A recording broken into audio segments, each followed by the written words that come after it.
Hello guys, कैसे हो? I hope कि आप सभी लोग बढ़िया होंगे। लास्ट पार्ट में हमने देखा था जोका मास्टर से चुंजी से मिलने के बाद वहां से निकल जाता है वो फेंग और सेकंड ब्रदर से मिलने के लिए। और वो मन ही मन काफी ज्यादा खुश दिख रहा था क्योंकि माउंटेन को छोड़ने के बाद वो फिर से अपने ब्रदर से मिलने जा रहा था। देन सीन कट होकर हमें वुफेंग को दिखाया गया था। उसकी कंडीशन बहुत ही ज्यादा खराब थी विलेज के कुछ बदमाशों के साथ फाइट करने की वजह से, और वे सभी लोग वुफेंग पर काफी ज्यादा भारी पड़ रहे थे। लेकिन तभी उसे बचाने के लिए सेकंड ब्रदर वहां पर आ जाता है। लेकिन लेकिन वो फेंग सेकंड ब्रदर को देखकर अजीब मुंह बना लेता है क्योंकि उसे लगा था कि उसे बचाने के लिए यहाँ पर जोका आने वाला है। फिर वो फेंग की ऐसी शक्ल देखकर सेकंड ब्रदर भी काफी ज्यादा गुस्सा होते हुए कहता है, जोका यहाँ पर तुम्हें बचाने के लिए नहीं आने वाला। अब आगे हमें दिखाया जाता है विलेज गैंग का आदमी उन दोनों के ऊपर अटैक करने के लिए आगे बढ़ जाता है और सेकंड ब्रदर से कहता है, तुम बेवकूफ कहीं के, अगर तुम इस लड़ाई में आज इन्वॉल्व नहीं हुए होते तो तुम आज जिंदा बच जाते। लेकिन तुम्हें देखकर ऐसा लगता है कि तुम्हें जिंदा नहीं रहना। ऐसा बोलकर सेकंड ब्रदर के ऊपर एक अटैक कर देता है। लेकिन इन मौके पर सेकंड ब्रदर उसके अटैक को ब्लॉक कर लेता है, पर उसकी पावर को फील करते हुए कहता है, ये तो सचमुच काफी ज्यादा स्ट्रांग है। अब मुझे समझ में आ गया है कि चीफ की इतनी ज्यादा बुरी हालत कैसे हुई, और इस आदमी की मूवमेंट्स एक दूसरे के साथ परफेक्टली कनेक्टेड है। और देखकर ऐसा लग रहा है कि इन लोगों से निपटना उन एक्सकॉर्ट वॉरियर से निपटने से भी काफी ज्यादा मुश्किल लग रहा है जिनका सामना हमने 5 स्ट्रॉन्ग होल्ड में किया था। इसी के साथ वो मास्क वाले आदमी के ऊपर अटैक करते हुए कहता है, लेकिन मैं इतनी आसानी से हार नहीं मानने वाला। इस पर वो आदमी भी सेकंड ब्रदर के अटैक को ब्लॉक करते हुए कहता है, तुम बस कुछ नीच लोग हो जिनने उन गंदी औरतों को प्रोटेक्ट करने के लिए रखा है, लेकिन आज तुम दोनों में से एक भी यहाँ से जिंदा बचकर नहीं जाने वाला। सेकंड ब्रदर को भी इस आदमी से निपटना थोड़ा सा मुश्किल जा रहा था क्योंकि इस आदमी की पावर लेवल बहुत ही ज्यादा होती है। इसी के साथ वो अपने मन में कहता है, अच्छा तो इसी वजह से जब चीफ ने मुझे देखा तो निराश हुए क्योंकि ये लोग काफी ज्यादा पावरफुल है। तभी वुफेंग फाइट में एंटर करते हुए सेकंड ब्रदर से कहता है, अपना गार्ड डाउन मत करना क्योंकि ये लोग काफी ज्यादा स्किलफुल है। इसी के साथ उस टकले आदमी के ऊपर एक अटैक करते हुए कहता है, तुम गिनोने कही के आखिरकार तुम हो कौन। इस पर टकला आदमी थोड़ा सा पीछे जाकर अपने आप को संभाल लेता है और कहता है, ये सवाल तो मैं भी तुम दोनों से पूछना चाहता हूँ, आखिरकार तुम दोनों हो कौन और तुम्हें उस गंदी औरत से क्या फर्क पड़ता है, क्या वो तुम्हारी बहन है। इस पर वुफेंग अपने दांत पीसते हुए कहता है, लेकिन तुम्हें इससे क्या। इसी के साथ हमें दिखाया जाता है वे सभी लोग इन दोनों को चारों ओर से घेर लेते हैं। इसी के साथ हमें सेकंड ब्रदर को दिखाया जाता है जो हंसते हुए वुफेंग से कहता है, चीफ अपने घर से बेहतर जगह और कोई भी नहीं, आज पहली बार मुझे जोका की काफी ज्यादा याद आ रही है। इस पर वुफेंग हाफते हुए कहता है, मेरा ये इरादा नहीं था कि मैं तुम्हें इस सिचुएशन से गुजरने दूं। यह सुनकर सेकंड ब्रदर कहता है, ऐसा कुछ मत कहो और इन लोगों से छुटकारा पाने के बारे में कुछ सोचो। इस पर वुफेंग कहता है, मैं तुमसे कुछ फेवर मांगना चाहता हूँ, जब मैं इन लोगों का ध्यान भटकाऊंगा तब तुम मेरी फैमिली को लेकर यहाँ से चले जाना। यह सुनकर सेकंड ब्रदर तो पहले तो थोड़ा सा हैरान हो जाता है और फिर चिल्लाते हुए कहता है, तुम्हारे कहने का क्या मतलब है? हमने तो ये वादा किया था कि हम जिएंगे भी साथ और मरेंगे भी साथ भी, और मैं तुम्हें छोड़कर यहाँ से कहीं भी नहीं जाने वाला। इस पर वुफेंग कहता है, प्लीज मेरी बात को मानो, अगर तुम मेरी जगह होते तो तुम भी मुझसे यही कहते और तुम्हारी भी फैमिली और बच्चे होते तो तुम्हें समझ जाता कि मैं कैसा फील कर रहा हूँ। यह सुनकर सेकंड ब्रदर कहता है, मैं नहीं जानता, हम दोनों एक साथ मिलकर इन लोगों को पीट सकते हैं। इस पर वुफेंग कहता है, तुम तो मेरे पहले से ही सच्चे भाई रहे हो और तुम मेरी फैमिली हो, इसलिए तो मैं ऐसा कह रहा हूँ, प्लीज मेरी लास्ट विश को पूरी करो और यहाँ से चले जाओ। अभी वो आदमी बीच में बोलते हुए कहता है, ऐसा लगता है कि तुम दोनों भूल गए हो कि मैं भी यहाँ पर हूँ, और क्या तुम दोनों को लगता है क्या मैं तुम दोनों को यहाँ से जाने दूंगा। इसके साथ वुफेंग के ऊपर अटैक करते हुए कहता है, अगर दम है तो मेरे अटैक को ब्लॉक करके दिखाओ अपने उस मरते हुए बॉडी के साथ, और अपने सभी लोगों से कहता है, इन दोनों के ऊपर चारों तरफ से अटैक करो। इस पर वुफेंग भी उसके अटैक को जैसे तैसे ब्लॉक कर लेता है। लेकिन तभी उस टकले आदमी के ऊपर से वो मास्क वाला आदमी आकर वुफेंग के पेट के ऊपर एक स्लैश को लगा देता है, जिससे वुफेंग के मुंह से खून निकल जाता है और वो नीचे गिर जाता है। यह सब होते हुए देखकर सेकंड ब्रदर भी काफी ज्यादा हैरान हो जाता है, और जैसे ही वो सेकंड ब्रदर की ओर जाने लग जाता है तभी एक आदमी सेकंड ब्रदर के करीब आकर कहता है, चिंता मत करो, मैं भी जल्द ही तुम्हें उसके पास भेजने वाला हूँ। यह बोलते हुए सेकंड ब्रदर के चेस्ट के ऊपर अपने स्काइप से अटैक कर देता है, जिससे सेकंड ब्रदर के भी मुंह से खून निकल जाता है और वो घुटनों पर बैठ जाता है। फिर सेकंड ब्रदर उन लोगों से कहता है, तुम गिनोने कही के आखिर तुम्हारी हिम्मत कैसे हुई। तभी वुफेंग उसकी बात काटते हुए कहता है, ब्रदर अभी भी देर नहीं हुई, यहाँ से चले जाओ और अपनी जान बचाओ। इस पर सेकंड ब्रदर अपने दांत पीसते हुए कहता है डैम इट। अभी वो टकला आदमी उन दोनों से कहता है मुझे इसकी उम्मीद नहीं थी कि मुझे इतनी ज्यादा हार्ड फाइट लड़नी पड़ेगी, और वो भी कुछ गंदी औरतों के बॉडीगार्ड के साथ।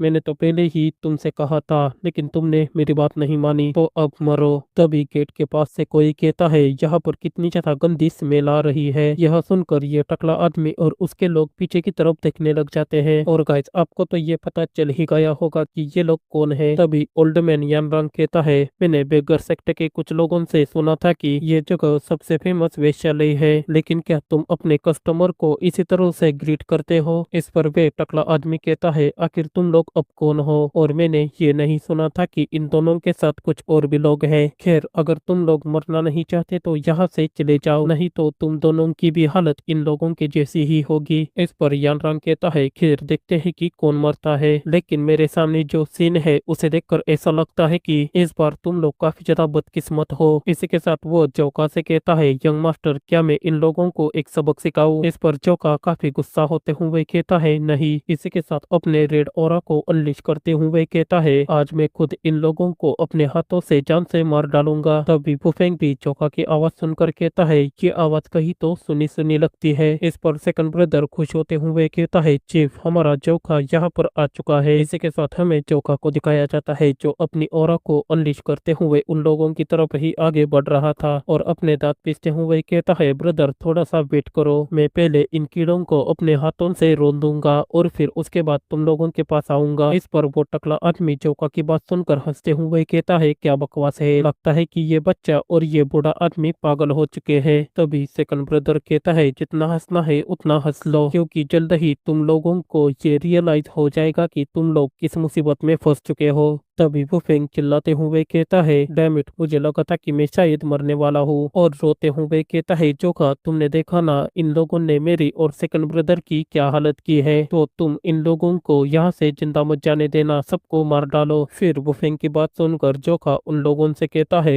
आज तुम लोगों में से एक भी यहाँ से जिंदा वापस नहीं जाएगा, और तुम लोगों ने यहाँ पर आज जो कुछ भी किया है उसकी कीमत तुम लोगों को आज जान देकर चुकानी होगी। इस पर वो टकला आदमी हंसते कि तुम तो अपनी जब काफी ज्यादा चलाते हो, क्या तुमको पता है कि हम कौन हैं, और क्या तुम्हें मरने से डर नहीं लगता? लेकिन तभी जोका पलक झपकते ही उसके सभी लोगों को काट देता है और उसके सामने आकर खड़ा हो जाता है। यह देखकर वो टकला आदमी भी काफी ज्यादा घबरा जाता है और अपने मन में कहता है ऐसा नहीं हो सकता, ये लड़का तो काफी ज्यादा स्ट्रांग है, मैं तो ये भी नहीं देख पाया कि उसने कब मेरे लोगों को मार दिया, आखिर ये मॉन्स्टर है कौन? तभी जोका अपने दांत पीसते हुए उससे कहता है क्या तुम ही वो रीजन हो जिसकी वजह से मेरे ब्रदर आज इतने ज्यादा घायल है? इस पर टकला आदमी काफी ज्यादा घबरा जाता है और हिचकिचाते हुए कहता है नहीं, मैं तो बस ऑर्डर्स को फॉलो कर रहा था। तभी जोका उसके चेहरे के ऊपर एक जोरदार किक मारते हुए कहता है चुप रहो, तुम्हारी मौत इतनी भी ज्यादा आसान नहीं होगी। देन कुछ समय बीत जाता है, हमें उन्हीं लोगों को दिखाया जाता है जो अपने हाथ में एक बहुत बड़ा पत्थर लेकर माफी मांग रहे थे। फिर यानरंग उन लोगों से कहता है अगर तुम लोगों ने अपना हाथ जरा भी नीचे किया तो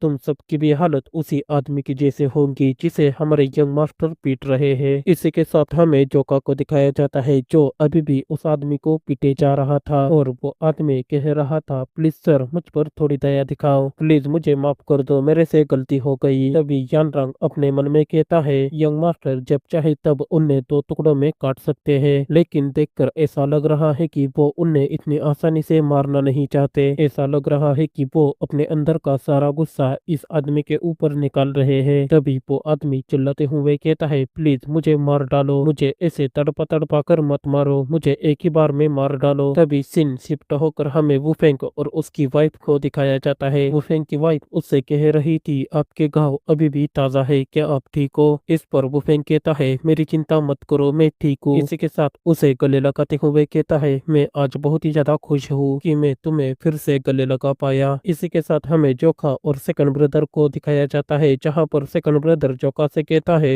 जोखा मुझे ऐसा लगता है कि तुम हेवन से आए हो। इस पर जोखा कहता है, क्या मैं इतना ज्यादा ब्यूटीफुल दिखता हूँ? सेकंड ब्रदर कहता है, हाँ एब्सोल्युटली, अगर तुम एक औरत होती तो मैं सचमुच तुम्हारे पैर में गिर जाता। खैर ये सब छोड़ो, आखिर क्या हुआ कि तुमने 5 की स्ट्रॉन्ग होल्ड को छोड़ दिया, और अगर तुम दोनों यहाँ हो तो हमारे स्ट्रॉन्ग होल्ड को प्रोटेक्ट कौन करेगा? इस पर जोका कहता है, वे हमारे बिना ठीक है, वैसे भी मैं वहाँ पर काफी ज्यादा बोर हो चुका था, इसलिए मैंने ये फैसला किया कि मैं ओल्ड मैन को लेकर बाहर आऊंगा। वैसे भी मैंने बाहरी दुनिया ज्यादा देखी नहीं, फिर मुझे तुम दोनों की याद आई तो मैं यहाँ पर आ गया। और वो फेंग को देखकर कहता है, अच्छा हुआ कि मैं जल्दी से यहाँ पर आ गया। इस पर सेकंड ब्रदर कहता है, हेवेंस ने सचमुच आज हमारी मदद की और तुम्हारा शुक्रिया जोका, हमें बचाने के लिए। इस पर जोका कहता है, इसकी कोई जरूरत नहीं है, वैसे भी मैं खुश हूँ कि तुम लोग ठीक हो। देन सीन कट होकर हमें यानरांग को दिखाया जाता है, जो उस आदमी को लेकर पहाड़ी की चोटी पर आ चुका था। फिर यानरांग उससे कहता है, तुम्हारे आउटफिट और मूवमेंट्स को देखकर ऐसा लगता है कि तुम जरूर ही अनऑर्थोडॉक्स सेक्ट के कोई एसेशियन हो, और जहाँ तक मुझे पता है एसेशियन बिना किसी रीजन के किसी को भी नहीं मारते, और तुम्हारा बदला तो सिर्फ एक बहाना था, तो मुझे जल्दी से बताओ कि तुम्हारे पीछे कौन है। इस पर वो आदमी यानरांग को कुछ भी नहीं बताता। फिर यानरांग उससे कहता है, मैं यंग मास्टर की तरह नहीं हूँ, और मेरा तुम्हारे ऊपर नरमी बरतने का जरा भी इरादा नहीं है,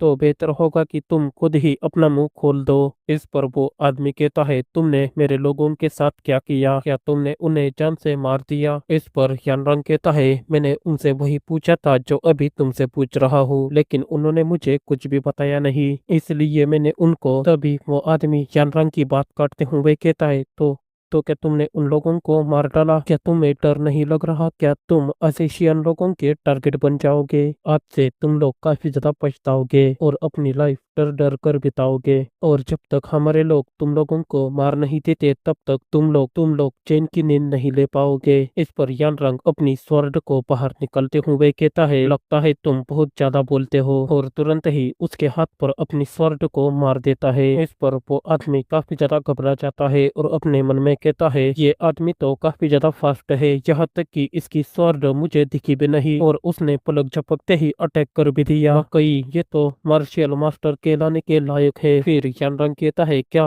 मेरा निशाना चूक गया? लेकिन मैंने तो तुम्हारी उंगली पर निशाना लगाया था, लगता है कि ज्यादा उम्र होने के कारण मुझे रात में दिखाई नहीं दे रहा। सॉरी, मुझे लगता है कि मैंने तुमको डरा दिया, लेकिन इस बार मैं परफेक्टली तुम्हारी उंगलियां काट दूंगा, इसलिए तुम्हें निराश होने की जरूरत नहीं है। इस पर वो आदमी रोते हुए कहता है, प्लीज मुझे छोड़ दीजिए, मैं आपको सब कुछ बता दूंगा। देन सीन कट होकर हमें उसी आदमी को दिखाया जाता है जिसने वुफेंग को मारने के लिए वे असेशियंस भेजे थे। तभी वो सर्वेंट कहता है, सर हमने जो असेशियंस भेजे थे वे लोग फेल हो चुके हैं। यह सुनकर वो आदमी गुस्सा होते हुए कहता है, क्या वे लोग फेल हो गए? लेकिन तुमने ही तो कहा था कि वो सबसे बेस्ट असेशियंस है। इस पर वो सर्वेंट कहता है, सर प्लीज मुझे माफ कीजिए। फिर वो आदमी अपने दांत पीसते हुए कहता है, डैम, मैंने उन लोगों को 30,000 सिल्वर नैन दिए थे, फिर भी वो उन दो लोगों को नहीं मार सके। और अपना हाथ टेबल पर जोर से पटकते हुए कहता है, ये कैसे हो सकता है? मैंने इतना पैसा इसलिए उन लोगों को दिया था कि मैंने सुना था कि वे लोग कभी भी फेल नहीं हुए। क्या वे दोनों सचमुच इतना ज्यादा स्ट्रॉन्ग है कि वे दोनों मिलकर इन सभी असिशियंस को मार दिए? तभी उससे कोई कहता है,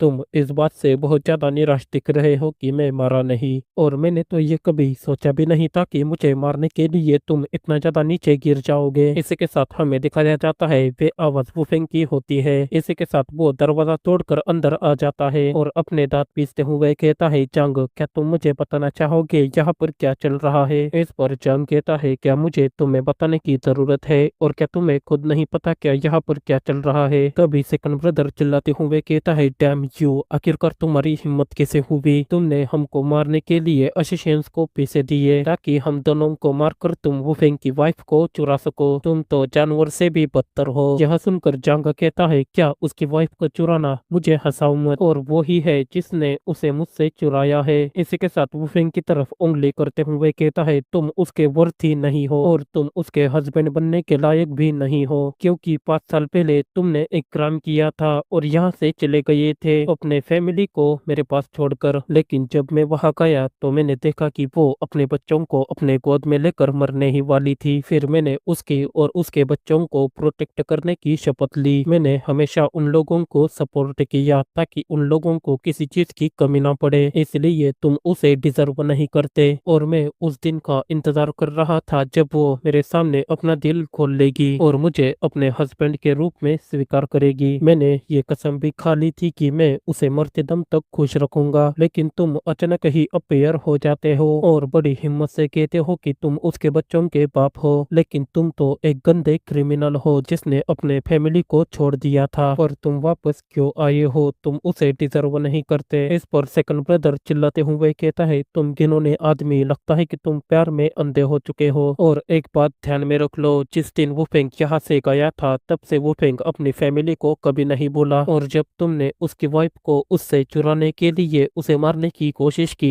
तब मैं भी उस फाइट में शामिल हो गया और लगभग मरते मरते बच गया हूँ, इसलिए मैं तुम्हारे सिर को काटने का हकदार हूँ। तभी वुफेंग बीच में कहता है, चलो इसे यहीं पर ही खत्म करते हैं। इस पर सेकंड ब्रदर कहता है, चीफ आपके कहने का क्या मतलब है? और क्या आप भूल गए हो कि उसने लगभग हमें जान से मार ही डाला था? फिर वुफेंग कहता है, उसने जो भी कहा है वो गलत नहीं है। और जंग, मैं हमेशा तुम्हारा ग्रेटफुल रहूंगा कि जब मैं यहाँ पर नहीं था तब तुमने मेरी फैमिली की देखभाल की, और इसके बदले में मैं रिपे भी करना चाहता था, भले ही मुझे सालों लग जाए। लेकिन आज के इस इंसिडेंट को देखकर मैं ये मानूंगा कि मैंने तुम्हारा सारा कर्जा चुका दिया है। और अब से अगर तुम फिर से मुझे कहीं पर भी दिखे तो मैं तुम पर जरा भी दया नहीं दिखाऊंगा। यह सुनकर सेकंड ब्रदर कहता है, क्या चीफ अब सचमुच उसे जाने दोगे? फिर वुफेंग की बात सुनकर जांग अपने दांत पीसते हुए कहता है, अपनी बकवास बंद करो और ये शहर छोड़कर यहाँ से चले जाओ और मैं उसे वापस लाऊंगा, चाहे मुझे कुछ भी करना पड़े, क्योंकि वो सिर्फ मेरी है। फिर हमें वुफेंग को दिखाया जाता है जो जांग की बात सुनकर काफी ज्यादा गुस्सा हो जाता है और पलक झपकते ही उसके सिर को धड़ से अलग कर देता है। फिर यह सब देखकर उसका सर्वेंट काफी ज्यादा घबरा जाता है। तभी कहानी सुनाने वाला कहता है, वुफेंग ने जब अपने फैमिली को खोने के बारे में सोचा तब उसकी हिचकिचाहट गायब हो गई और उसे वो ट्रुथ याद आया जो उसने स्ट्रॉन्ग होल्ड में रहकर सीखा था कि ताकतवर लोग हमेशा कमजोर लोगों का शिकार करते हैं, क्योंकि बाकी के लोग उसके ब्रदर्स जैसे नहीं थे। इसलिए कमजोरी दिखाने का मतलब होगा खाए जाना, और एक कमजोर आदमी किसी को भी प्रोटेक्ट नहीं कर सकता। इसी के साथ हमें जोखा और यानरांग को दिखाया जाता है जो वहां पर ही पेड़ कर बैठकर सब कुछ देख रहे थे। फिर जोखा यानरांग से कहता है, ऐसा लगता है कि सब कुछ ठीक हो गया है। इस पर यानरांग कहता है, मैंने तो आपसे पहले ही कहा था कि चिंता की कोई बात नहीं, वैसे भी उन दोनों ने आपसे मार्शल आर्ट टेक्निक सीखी है, इसलिए चिंता की कोई बात नहीं थी।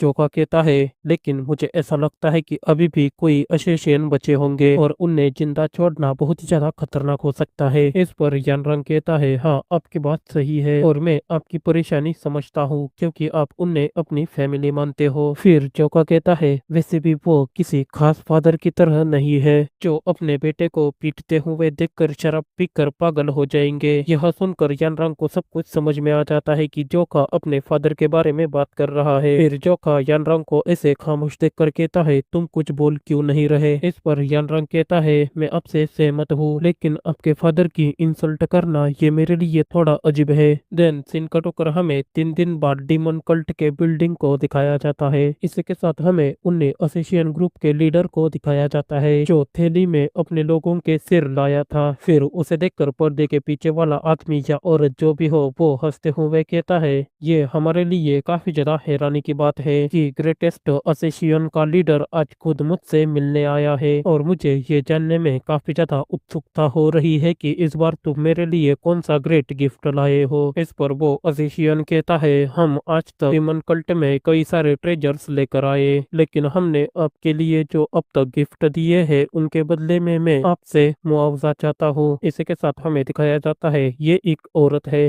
इस पर वो लेडी कहती है, अच्छा तो ऐसा है, लेकिन इस केस में तुमको कल्ट में एक रिक्वेस्ट भेजनी चाहिए थी, लेकिन तुम मेरे पास क्यों आए हो? यह सुनकर वो लीडर कहता है, क्योंकि मुझे आपकी ताकत की जरूरत है और इसके बदले में मैं आपको बहुत सारा पैसा दूंगा। इस पर वो लेडी कहती है, तो फिर मुझे बताओ तुम्हें क्या चाहिए? फिर वो लीडर अपने सिर को झुकाते हुए कहता है, हमारे सभी अशेशियन भिखारी की चोटी पर एक वेश्यालय है, वहां पर मारे गए, तो प्लीज जिसने भी मेरे लोगों को मारा है उसे मार डालो। इसी के साथ दांत पीसते हुए कहता है, हमें ऐसा झटका लगा है कि जिससे हम कभी उबर नहीं सकते और उन लोगों से बदला लेने के लिए मैं कुछ भी करूंगा। इस पर वो लेडी पर्दे से बाहर आते हुए कहती है, अगर ये ऑफिशियल रिक्वेस्ट होती तो मैं इसे रिजेक्ट कर देती, लेकिन कुछ छोटी छोटी मछलियों को मारने पर मुझे बहुत ज्यादा मुआवजा मिल रहा है, इसलिए मैं आपके रिक्वेस्ट को एक्सेप्ट करती हूँ। तो मुझे बताओ टारगेट का नाम क्या है। इसी के साथ हमें इस लेडी के बारे में बताया जाता है, ये डीमन कल्ट के 12 डीमन सोल्जर्स की एल्डर है और इसका नाम जिन गाही है।